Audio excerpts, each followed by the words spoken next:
ಇತ್ತೀಚಿನ ಸಂಚಿಕೆಗಳನ್ನು ಜಾಹೀರಾತಿನ ಕಿರಿಕಿರಿ ಇಲ್ಲದೆ ನೋಡಿ.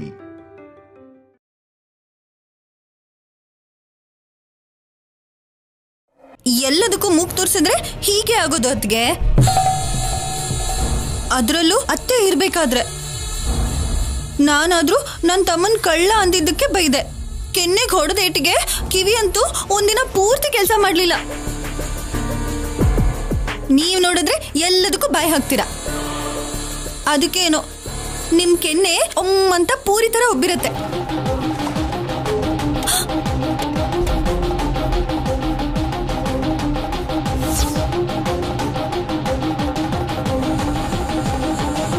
ಹೆದರ್ಕೋಬೇಡ ಪಲ್ಲವಿ, ಹೊಡಿಯಲ್ಲ. ಈಗ್ಲೇ ಅಸ್ಲಿ ಆಟ ಶುರುವಾಗಿರೋದು. ಇವತ್ತು ಕಲ್ಯಾಣಿಗ್ ಬಂದಿದ್ದ ಸಂಬಂಧ ಹಾಳಾಯ್ತು ಅಂತ ನೀನ್ ಅನ್ಕೋತಾ ಇದ್ಯಾ. ಆದ್ರೆ ಮರ್ಯಾದೆನೇ ಪ್ರಾಣ ಅನ್ಕೊಂಡಿರೋ ಶಿವಪಾರ್ವತಿ ಕುಟುಂಬದ ಮರ್ಯಾದೆ ಹೋಯ್ತು ಅಂತ ನಾನ್ ಅನ್ಕೋತಾ ಇದ್ದೀನಿ. ಇಷ್ಟೆಲ್ಲ ಆದ್ಮೇಲೆ ನಮ್ಮಮ್ಮ ನೆಲಕ್ ಹೊಡೆದು ಬಾಲ್ ಹಾಗೆ ಮೇಲ್ ಹೋಗ್ತಾಳೆ. ಅರ್ಥ ಆಗ್ಲಿಲ್ಲ ಅದ್ಗೆ. ನಮ್ಮಮ್ಮ ನನ್ ಕೆನ್ನೆಗೆ ಹೊಡೆದ್ರೂ ಪರವಾಗಿಲ್ಲ, ಆದ್ರೆ ನನಗಂತೂ 2 ಲಾಭ ಆಯ್ತು ಅಂತ ಅನ್ನಿಸ್ತಿದೆ. 1, ಮಾಧುರಿ ಮಗಳನ್ನ ಮೊಮ್ಮಗಳಾಗಿ ಯಾಕೆ ಒಪ್ಕೊಂಡ್ನೋ ಅಂತ. 2, ಅನವಶ್ಯಕವಾಗಿ ಕಲ್ಯಾಣಿನ ಅನುಪಮಗೆ ದತ್ತು ತಗೊಳ್ಳೋದಿಕ್ಕೆ ಹೇಳ್ದೆ ಅಂತ ನಮ್ಮಮ್ಮ ಬೇಜಾರ್ ಮಾಡ್ಕೊಂಡು ಕೂತಿರ್ತಾಳೆ. ಒಂದ್ ವೇಳೆ ಅತ್ತೆಗೆ ಆ ತರ ಯೋಚನೆ ಬರ್ಲಿಲ್ಲ ಅಂದ್ರೆ ಇನ್ನೂ ಒಳ್ಳೇದು. ಅದು ಬರ್ಲಿಲ್ಲ ಅಂದ್ರೆ ಇದ್ದಕ್ಕಿದ್ದ ಹಾಗೆ ಕಲ್ಯಾಣಿ ಬಗ್ಗೆ ಮನೆಯಿಂದ ಮನೆಗೆ 4 ಜನ 4 ಥರ ಕೆಟ್ಟದಾಗಿ ಮಾತಾಡ್ಕೊಳ್ಳೋದಕ್ಕೂ ಮುಂಚೆ ಮದ್ವೆ ಮಾಡಿ ಕಳಿಸ್ಬಿಡ್ಬೇಕು ಅನ್ನೋ ನಿರ್ಧಾರಕ್ಕೆ ಬರ್ತಾಳೆ. ಅನುಪಮನ ಹೇಗೂ ಈ ಮನೆಯಿಂದ ಕಳ್ಸೋದಕ್ಕಾಗ್ಲಿಲ್ಲ. ಕನಿಷ್ಠ ಹೊಸ್ತಾಗ್ ಬಂದಿರೋ ಆ ಶನಿ ಕಲ್ಯಾಣಿನಾದ್ರೂ ಈ ಮನೆಯಿಂದ ಆಚೆ ಕಳಿಸ್ತೀನಿ. ಆದ್ರೆ ಮದ್ವೆ ಸೆಟ್ ಆಗ್ಲಿಲ್ಲ ಅಲ್ವಾ ಅದ್ಗೆ? ಹೇಳಿದ್ನಲ್ಲ, ಆ ಕಲ್ಯಾಣಿ ಹಣೆನಲ್ಲಿ ಆ ಬ್ರಹ್ಮದೇವ ಎಂಥ ಹಣೆ ಬರಹ ಬರ್ದಿದ್ರು ನಾನು ಬದಲಾಯಿಸಿ ಯಾವನ್ನಾದ್ರೂ ತಲೆ ಕೆಟ್ಟಿರೋನ್ನ ಗಂಟ್ ಹಾಕ್ತೀನಿ. ಅಲ್ಲಿವರೆಗೂ ಯಾವುದೇ ಒಳ್ಳೆ ಸಂಬಂಧ ಬರೋದಕ್ಕೆ ನಾನು ಬಿಡಲ್ಲ. ಬಂದ್ರೂ ಒಪ್ಕೊಳ್ಳೋದಕ್ ಬಿಡಲ್ಲ. ಆ ಕಲ್ಯಾಣಿ ಅತ್ತೆ ಮನೇಲಿ ನೋವು ಅನುಭವಿಸಕ್ಕಾಗದೆ ಅಳ್ತಾ ಇದ್ರೆ ಇಲ್ಲಿ ಆ ಅನುಪಮ ತವ್ರ ಮನೆ ಹಾಗೂ ಬದಲಾದ ಗಂಡನ ಮನೆ ದತ್ತು ಪುತ್ರಿ ಜೀವನ ತುಂಬಾ ಕಷ್ಟಕ್ಕೆ ತುತ್ತಾಗಿದೆ ಅಂತ ಬಿಕ್ಕಿ ಬಿಕ್ಕಿ ಅಳ್ತಿದ್ರೆ ಅದನ್ನ ನೋಡಿ ನನ್ನ ಕಣ್ಣು ಸಂತೋಷ ಪಡುತ್ತೆ. ಹಾಗಾದ್ರೆ ಕಲ್ಯಾಣಿ ಕಷ್ಟನ ದೊಡ್ಡ ತೆರೆ ಮೇಲೆ ಇಬ್ರು ಸೇರಿ ನೋಡೋಣ ಅದ್ಗೆ. ಆ ಕಲ್ಯಾಣಿ ಅಂದ್ರೆ ನನಗೂ ಕೋಪನೇ ಅದ್ಗೆ. ಅವಳು ನನ್ನ ತಮ್ಮನ್ನ ಹಿಡಿದು ಕಳ್ಳ ಅಂದ್ಲು. ಇನ್ನು ಕಲ್ಯಾಣಿ ಜೀವನ ನಾಶ ಆಗೋದನ್ನ ಯಾರಿಂದನೂ ತಡೆಯೋದಕ್ಕಾಗಲ್ಲ. ಹೌದತ್ಗೆ, ಜೈ ಮಕ್ಕಳಮ್ಮ.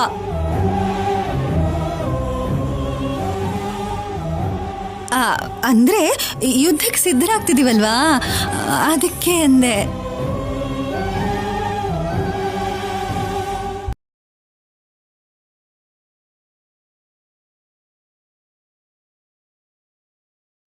ನಾವು ಓಡ್ ಹೋಗ್ಬೇಕು ಅನ್ಕೊಳ್ಳೋವಾಗೆಲ್ಲ ಪ್ರತಿ ಸಲ ಕಲ್ಯಾಣಿ ಅಡ್ಡ ಬರ್ತಾಳೆ. ಅಜ್ಜಿ ಮದ್ವೆ ಸಂಬಂಧ ನೋಡಿದರೆ ಮದ್ವೆ ಸೆಟ್ ಆಗೋಗುತ್ತೆ, ನಮ್ ತಂಟೆಗೆ ಬರಲ್ಲ ಅನ್ಕೊಂಡ್ವಿ. ಆದ್ರೆ ಆ ಮದ್ವೆ ಸೆಟ್ ಆಗ್ಲಿಲ್ಲ. ಪರವಾಗಿಲ್ಲ ಸ್ಯಾಮ್, ಇವತ್ತಾಗ್ಲಿಲ್ಲ ಅಂದ್ರೂ 2-3 ಡೇಸ್ ಅಲ್ಲಾದ್ರೂ ಮ್ಯಾಚ್ ಸೆಟ್ ಆಗ್ಬೋದು. ಅಷ್ಟಕ್ಕೂ ಅತ್ತೆಯವರಿಗೆ ಕಲ್ಯಾಣಿಗೆ ಮದ್ವೆ ಮಾಡಬೇಕು ಅನ್ನೋ ಆಲೋಚನೆ ಬಂದಿದ್ದೆ ನಮಗೆ ಒಳ್ಳೇದಾಯ್ತು. ಅವಳಿಗೆ ಮದ್ವೆ ಸೆಟ್ ಆದ್ರೆ ಎಂಗೇಜ್ಮೆಂಟ್ ಆತುರದಲ್ಲೋ ಮದ್ವೆ ಆತುರದಲ್ಲೋ ನಾವು ಟೈಮ್ ನೋಡ್ಕೊಂಡು ಹೊರಟೋಗ್ಬೋದು. ಅಷ್ಟರಲ್ಲಿ ನನಗೆ 9 ತಿಂಗಳು ಆಗೋಗುತ್ತೆ ಸಿದ್ದು. ಆದ್ರೂ ಸರಿ, ಯಾವ ಪರಿಸ್ಥಿತಿಯಲ್ಲೂ ನಾವು ಹೋಗ್ಲೇಬೇಕು. ಯಾವ ಕ್ಷಣ ಆಗುತ್ತೋ ಆ ಕ್ಷಣ ಹಿಂದೆ ಮುಂದೆ ಯೋಚನೆ ಮಾಡದೆ ನನ್ನ ಜೊತೆ ಬರ್ತೀನಿ ಅಂತ ಮಾತು ಕೊಡು ಸಂಪದ.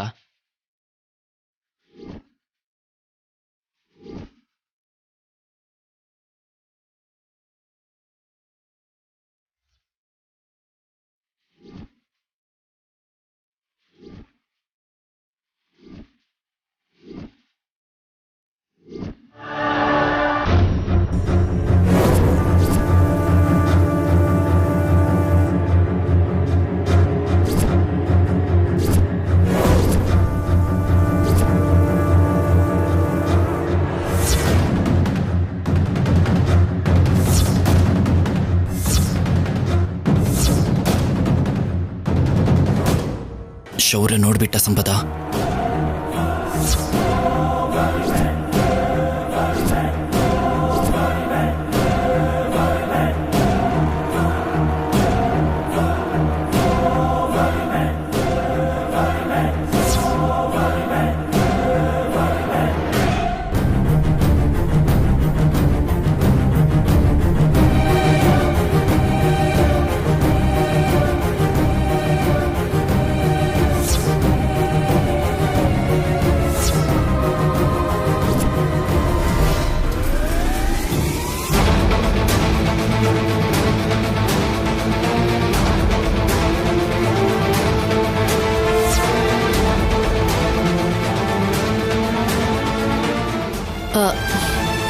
Thank you Siddu.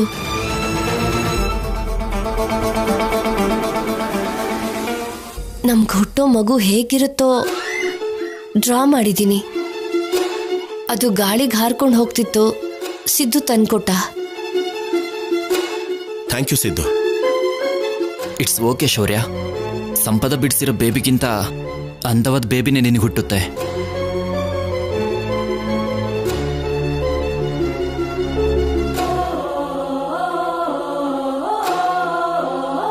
ಸಂಪದ, ನೀನ್ ಟ್ಯಾಬ್ಲೆಟ್ಸ್ ಹಾಕೊಂಡು ಮಲ್ಗು. ನನಗೊಂದು ಚಿಕ್ಕ ಕೆಲಸ ಇದೆ, ಹೊರಗಡೆ ಹೋಗಿ ಬರ್ತೀನಿ.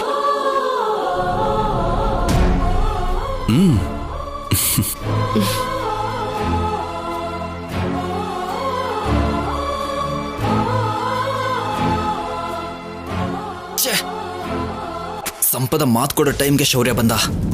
ಹೇಗಾದ್ರೂ ಅವಳ ಹತ್ರ ಮಾತಾಡಬೇಕು, ಅವಳಿಗೆ ಅರ್ಥ ಆಗೋ ಹಾಗೆ ಹೇಳಬೇಕು. ಸಂಪದ ಭಯ ಪಡ್ತಿರೋ ಹಾಗಿದ್ದಾಳೆ.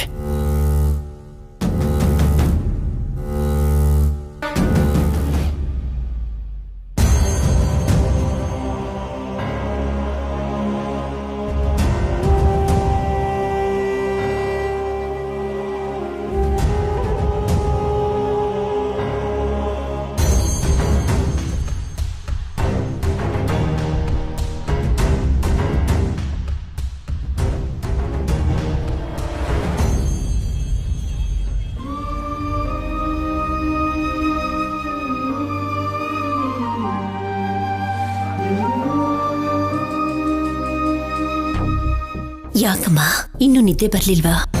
ಜವಾಬ್ದಾರಿ ಕಣ್ಮುಂದೆ ಕಾಣ್ತಿದೆ, ಆದ್ರೆ ನನ್ನ ಜವಾಬ್ದಾರಿಗಳನ್ನ ನಾನು ಕಣ್ಣು ಮುಚ್ಚೋದ್ರೊಳಗೆ ನಿಭಾಯಿಸ್ತೀನೋ ಇಲ್ವಾ ಅನ್ನಿಸ್ತಿದೆ. ನೀವು ಕಲ್ಯಾಣಿ ಬಗ್ಗೆನೇ ಯೋಚನೆ ಮಾಡ್ತಿದ್ದೀರಂತ ನಂಗೆ ಗೊತ್ತಾಯ್ತಮ್ಮ. ಯಾರೋ ಏನೋ ಆವೇಶದಲ್ಲಿ ಹೇಳ್ಬಿಟ್ರು ಅಂದ್ರೆ ನಮ್ಮ ಮಗಳಿಗೆ ಮದ್ವೆನೇ ಆಗಲ್ಲ ಅಂತ ಅಂದ್ಕೊಂಡ್ರೆ ಹೇಗಮ್ಮ? ಅದು ಅಲ್ಲದೆ ಈಗ ತಾನೇ ನಾವು ಸಂಬಂಧ ನೋಡೋಕ್ ಶುರು ಮಾಡಿರೋದು. ಅವಳಿಗೇನು ಮದ್ವೆ ವಯಸ್ಸು ಮೀರ್ ಹೋಯ್ತಾ ಇಲ್ವಲ್ಲ? ಕಲ್ಯಾಣಿ ವಿಷಯದಲ್ಲಿ ವಯಸ್ಸಿನ ಸಮಸ್ಯೆ ಅಲ್ಲ ರೂಪಮ್ಮ.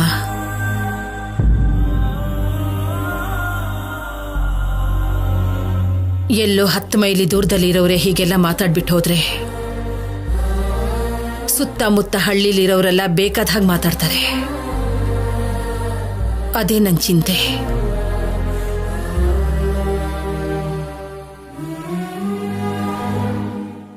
ಅವ್ರಿವ್ರ ಬಾಯಿಗೆ ಕಲ್ಯಾಣಿ ಹೆಸರು ಬಿದ್ದು ಒಳ್ಳೆ ಸಂಬಂಧ ಬರುತ್ತೋ ಇಲ್ವೋ ಅಂತ ಭಯ ಆಗ್ತಿದೆ.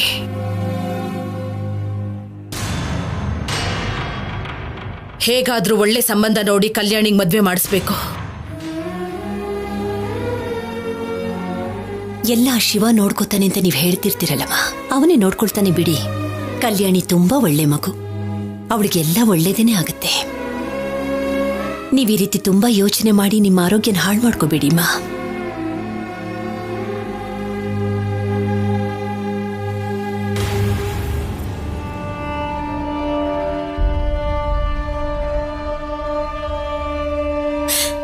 ನೋಡಮ್ಮ, ಅಜ್ಜಿ ನನ್ಗೋಸ್ಕರ ಎಷ್ಟು ಬೇಜಾರು ಮಾಡ್ಕೋತಿದ್ದಾರೆ.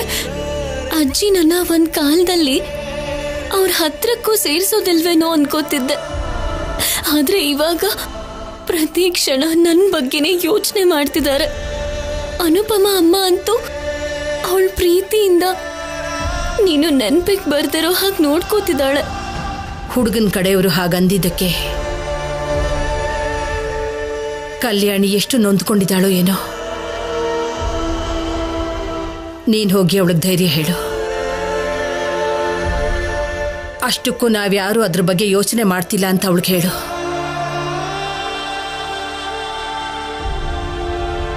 ಚಿಕ್ಕ ವಯಸ್ಸಲ್ಲೇ ಈಶ್ವರ ಈ ಕಲ್ಯಾಣಿಗೆ ಯಾಕಿಷ್ಟು ಪರೀಕ್ಷೆ ಕೊಡ್ತಿದ್ದಾನೋ? ಕಲ್ಯಾಣಿ ಜೀವನನ ಯಾರಿಗೊಪ್ಪಿಸ್ಬೇಕಂತಿದ್ದಾನೋ ಅರ್ಥ ಆಗ್ತಿಲ್ಲ. ಕಲ್ಯಾಣಿನ ನಾನ್ ನೋಡ್ಕೊಳ್ತೀನಮ್ಮ, ನೀವೇನು ಯೋಚನೆ ಮಾಡಬೇಡಿ, ಹೋಗಿ ಮಲ್ಕೊಳ್ಳಿ. ಕಲ್ಯಾಣಿಗೆ ಮದುವೆ ಆಗೋವರೆಗೂ ಯೋಚನೆಗಳು ನಿಲ್ಲಲ್ಲ ಅನುಪಮ. ಕಲ್ಯಾಣಿ 18 ವರ್ಷ ತುಂಬಿದ್ದ ಹಾಗೆ ಹಸೆಮಣೆ ಏರ್ಬೇಕು. ಯಾರು ಕಲ್ಯಾಣಿ ಬಗ್ಗೆ ಬೆರಳು ತೋರಿಸಿ ಮಾತಾಡಿದ್ರೋ ಅವರನ್ನೇ ಮುಖ್ಯ ಅತಿಥಿಯಾಗಿ ಕರಿತೀನಿ. ಶ್ರೀರಾಮನಂತ ಹುಡುಗನ ಜೊತೆ ಮದುವೆ ಮಾಡಿಸ್ತೀನಿ.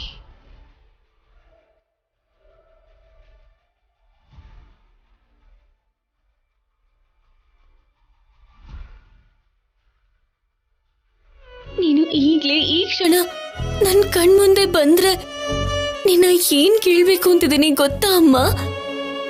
ಯಾಕಮ್ಮ ಅನುಪಮ ಅಮ್ಮ ಜೀವನದಲ್ಲಿ ಬಂದೆ ಅಂತ?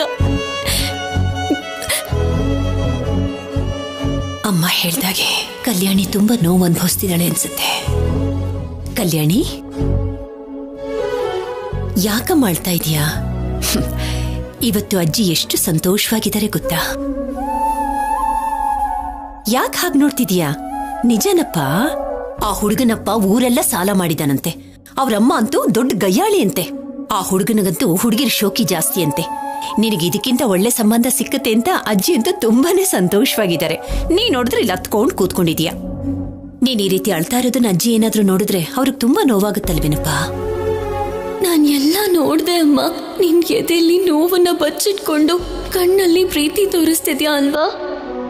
ಇನ್ನು ಏನ್ ಯೋಚನೆ ಮಾಡ್ತಿದೀಯಾ? ಅಮ್ಮ, ನಾನ್ ನಿನ್ ಮಡ್ಲಲ್ಲಿ ಮಲ್ಕೋಬಹುದಾ?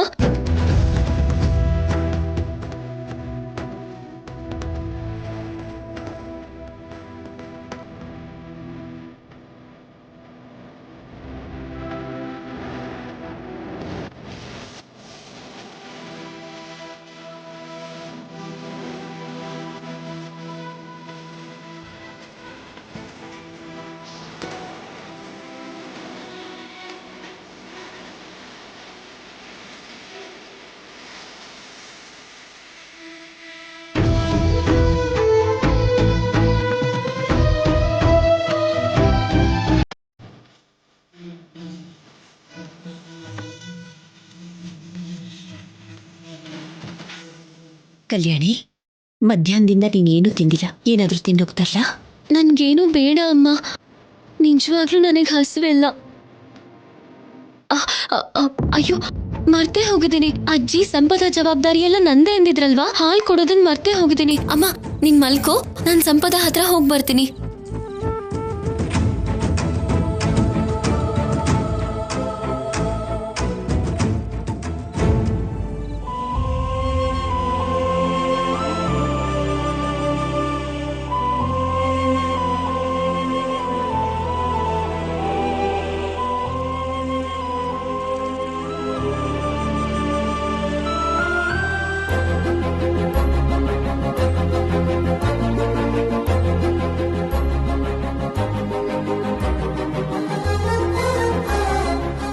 ಏನಮ್ಮ, ಏನು ತುಂಬಾ ಖುಷಿ ಪಡ್ತಾ ಇದೀಯಾ? ನನ್ನ ಅಂದದ ರಾಕ್ಷಸಿನ ಅಂಟ್ಕೊಂಡೇ ಇರ್ತೀನಿ ಅನ್ನೋ ಆನಂದನ?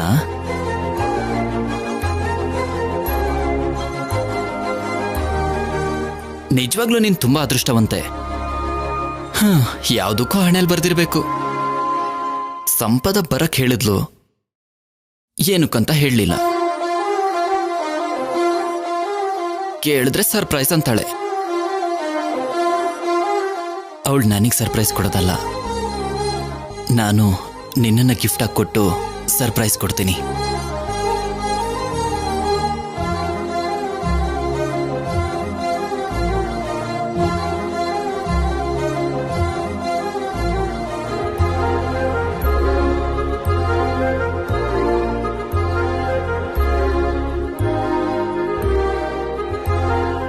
ಏನ್ ಮೇಡಮ್ ಅವರು ತುಂಬಾ ಹ್ಯಾಪಿ ಆಗಿದ್ದೀರಾ ಅನ್ಸುತ್ತೆ?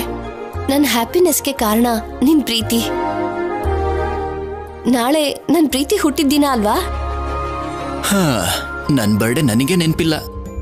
ನನ್ ಮೇಲಿನ ಪ್ರೀತಿ ನೆನ್ಪಿದ್ರೆ ಸಾಕು. ನಿನ್ ವಿಷಯಗಳನ್ನೆಲ್ಲ ನಾನ್ ನೆನ್ಪಿಟ್ಕೋತೀನಿ. ಹಾ, ಅಂದ್ರೆ ಬರ್ತ್ಡೇ ಗಿಫ್ಟ್ ಆಗಿ ಏನಾದ್ರೂ ಕೊಡ್ತಿದ್ಯಾ?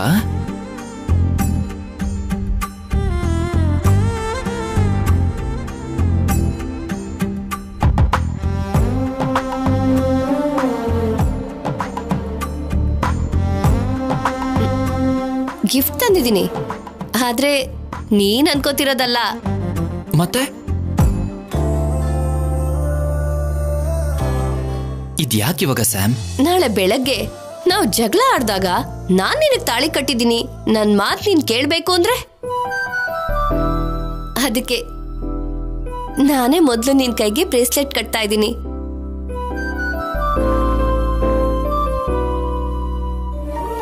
ಇವಾಗ ಜಗಳ ಮಾಡಿದ್ರು ನೀನೇ ಕಾಂಪ್ರಮೈಸ್ ಆಗ್ಬೇಕು, ಸರಿನಾ? ನೀನ್ ನನ್ ಜೊತೆನೆ ಇದ್ರೆ ಲೈಫ್ ಲಾಂಗ್ ಕಾಂಪ್ರಮೈಸ್ ಆಗ್ತಾನೆ ಇರ್ತೀನಿ ಸ್ಯಾಮ್.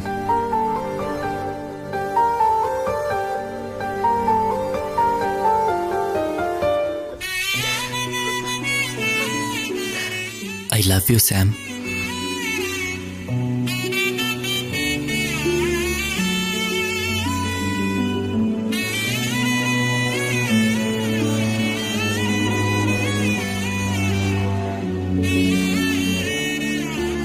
ನಿನಗಿಷ್ಟ ಅಲ್ವಾ? ಅದಕ್ಕೆ. ಸಿದ್ದು, ನಿನ್ ಕೈಯಿಂದ ನೀನೇ ಹಾಕ್ತ್ಯಾ?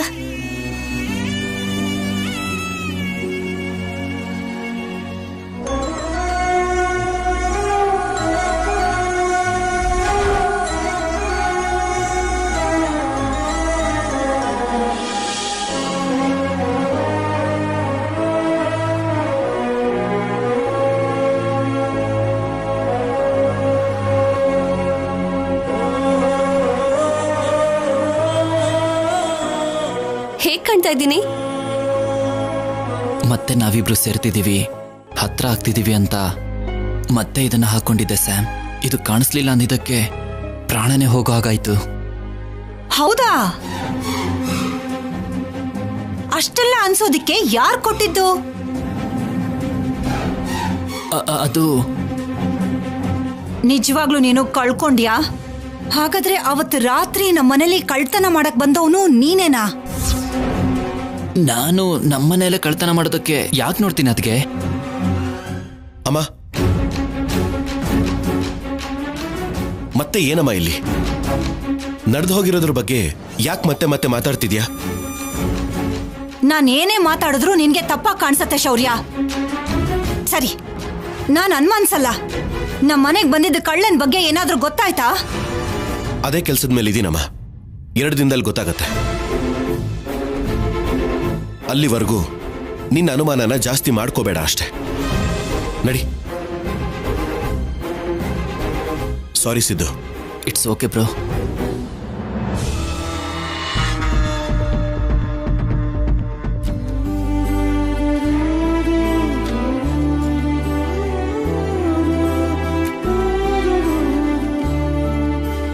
ಸಾರಿ, ಬರೋದ್ ಸ್ವಲ್ಪ ಲೇಟ್ ಆಯ್ತು. ಅನುಪಮಮ್ಮ ಮಡ್ಲಲ್ಲಿ ಮಲ್ಕೊಂಡಿದ್ದಕ್ಕೆ ಟೈಮೇ ಗೊತ್ತಾಗ್ಲಿಲ್ಲ ನಂಗೆ. ತಗೋ ಹಾಲು.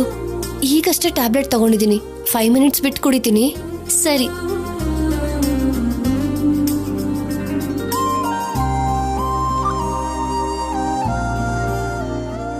ನನಗ್ ಚಿಕ್ಕ ಮಕ್ಳಂದ್ರೆ ತುಂಬಾ ಇಷ್ಟ. ಒಂದ್ಸಲ ಮಗುನ ಟಚ್ ಮಾಡ್ಬೋದಾ?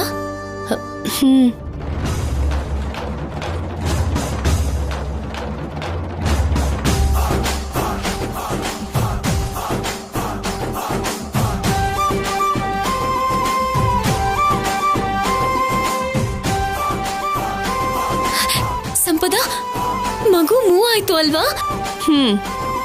ಅವಾಗವಾಗ ಹಾಗಾಡ್ತಾ ಇರುತ್ತೆ, ಒಂದೊಂದ್ಸಲ ಒದ್ದಾಗನ್ಸುತ್ತೆ. ಹೌದಾ? ಟಚ್ ಮಾಡಿದ್ ನನಗೆ ಏನೋ ಒಂಥರ ಖುಷಿ ಆಗ್ತಿದೆ.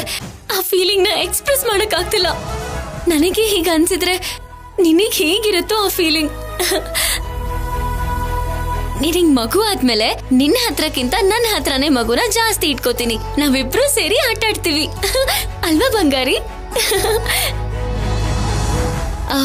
ಸಂಪದ, ಹಾಲ್ ಕುಡಿ, ಆರೋಗುತ್ತೆ.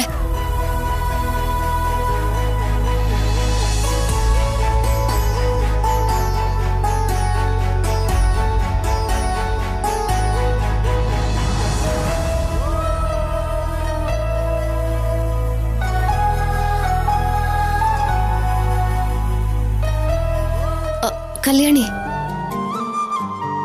ನನ್ಗೆ ಮಲ್ಗೋವಾಗ ಹಾಡ್ ಕೇಳಿ ಅಭ್ಯಾಸ. ಇನ್ಮೇಲಿಂದ ಬದಲಾಯಿಸ್ಕೊ. ಹೇಳಿದ್ನಲ್ಲ, ಮೊಬೈಲಿಂದ ಬರೋ ರೇಡಿಯೇಷನ್ಸ್ ಮಗು ಮೇಲೆ ಎಫೆಕ್ಟ್ ಜಾಸ್ತಿ ತೋರ್ಸತ್ತೆ ಅಂತ. ಅದು ನನಗ್ ನಿದ್ದೆ ಬರಲ್ಲ. ನಾನ್ ಹಾಡ್ ಹೇಳ್ತೀನಿ ಬಿಡು.